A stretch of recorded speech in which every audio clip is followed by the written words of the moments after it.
Hello Facebook family.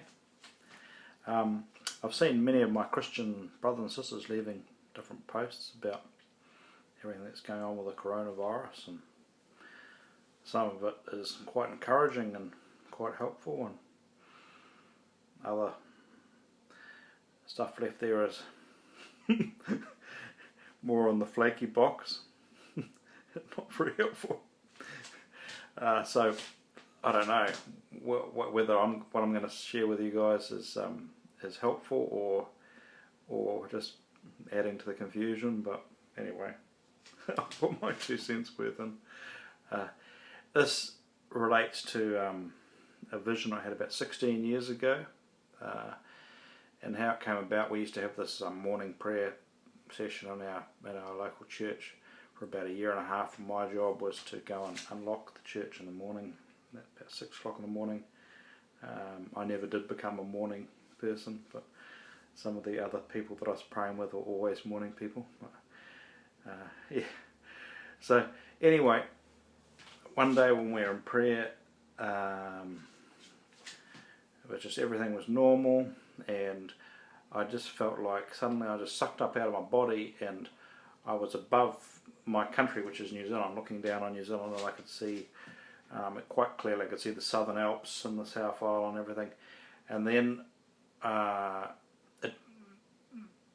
just seemed to fly away into the distance, and I ended up being in this place which is like a huge wall, and on this wall there were many flags, and the first flag that I really took notice of was the Brazilian flag. I didn't actually know it was the Brazilian flag at the time when I came out of the vision. When I came back home again, I got my atlas and looked through, because it was, quite distinctly, impregnated into my mind, and I thought of the picture of it, and I thought I'd better go and check out what that flag was. And probably I was only really in front of that flag for about, a few seconds, but when you're in a vision, a few seconds can seem like an eternity, and I think what that meant was that God was really going to do something powerful in that nation, and that nation would be greatly raised up and used powerfully for God. And then the next nation that I really took notice of was, there's a big flag in the middle of all the other flags. It was the biggest, and it was the United States flag. And as I looked at it, another flag started. It was like another flag was superimposed over the top of that flag, and at first it was very dim, but it just got more and more brighter and more intense.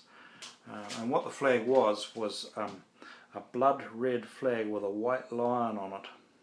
And what happened eventually, that flag became so intense that it actually completely hid the American flag behind it, to the point where I could no longer see the stars, but I could see the stripes. Just I could still see the stripes, but not the stars. I didn't know what that meant, and I still don't know what the interpretation of that means, but I think it means something like that God is going to touch this nation so powerfully that it would almost be, in revival, that it will almost be unrecognisable. The church there will just go through a major transition.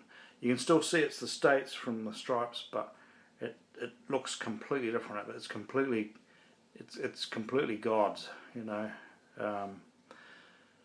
So I interpret it that way, encouragingly. I had another friend of mine who was from the States, and I shared it with him, and he got quite distraught, and he saw it as a judgment thing. I don't see it as a judgment thing. I see it as God pouring out His Spirit in that place. And then I found myself in front of another wall, and I saw my own nation of New Zealand, and it was like with an oval gold picture frame. And so I don't know what that means. I felt it meant that God was going to do something significant in my nation. So I'd had this vision. I didn't know what this vision meant, but I knew it meant something. And So I really feel like something significant will happen in New Zealand and Brazil and the United States. Quite different things, but I think God is mightily going to show himself in those nations. And then I haven't had anything like that until about 6-7 months ago, before all this coronavirus and everything broke out, and I was asleep, and I had this very intense dream, and in this dream I was fishing, and I was fishing in a perfectly round big pond, and there were lots of perfectly round ponds all around, but I was in the biggest pond, and I knew that the pond was the United States. You know how dreams are kind of strange.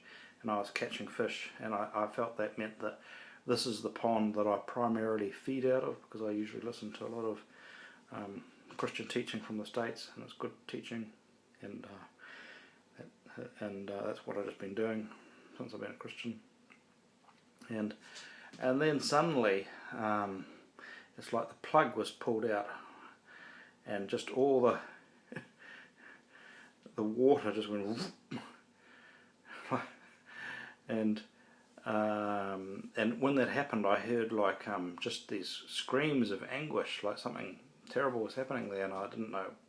I was shocked, and the pond had just dried up just very quickly. It was just boom, and I looked around at all the other ponds, and I thought, what's just happened there? It's probably going to start to happen to all the ponds, and I understood it to be some sort of economic, something economic that happened that wasn't good, you know, that caused great turmoil, but that God was somehow going to bring something good out of it, and everything would just be changed and transformed. And I didn't really think about it again until the coronavirus hit. But in the dream, it was the United States economy that seemed to be really the one that was deeply impacted first, and that had an impact on all the other ones. But so I don't know. It's sometimes you don't translate things well until later on, and you say, okay, well, that's what that meant. And so anyway, shortly after that, I was in my own church. I just put the dream on the shelf. I shared it with my wife, Paulina, and said, man, I think something's going to happen. That's going to really, something's going to happen with the world economy. That God's going to bring good out of it somehow, but it's going to be quite dramatic. We don't know our future.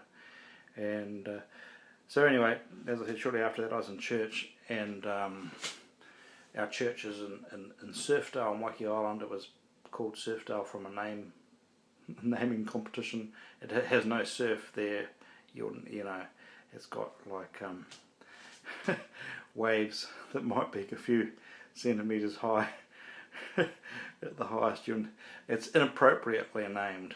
But I said, what if this is actually kind of prophetic, that God has called this place Surfdale because it's a supernatural wave that we're going to catch.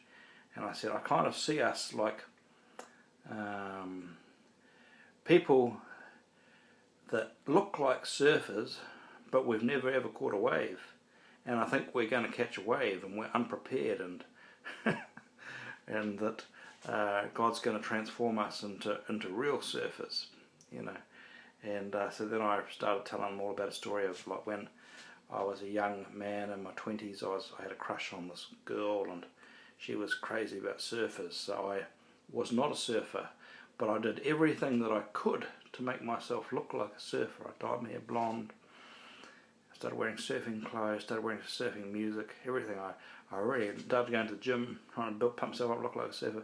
I did everything that I could possibly do to try and have the image of a surfer. And I said, I feel like that is where maybe my Christianity is at. I look like I'm the real deal. Maybe our church looks like we're the real deal, but really, we've never actually surfed, and we're going to catch a wave of revival that's going to change everything, and we're unprepared and for what's coming, and there was a real strong presence of God when I was sharing this message, and so anyway, this was all before the coronavirus hit. I never expected anything like this, and I don't know what the outcome will be, but I think that God is going to bring something amazing out of it. and the church will be transformed in a good way.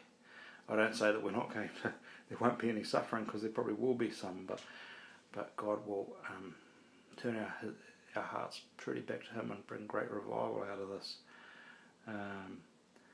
So anyway, that's all for me. Okay, God bless, and may we become real surface on the wave of God's great revival that He's sending. Okay, bless you guys.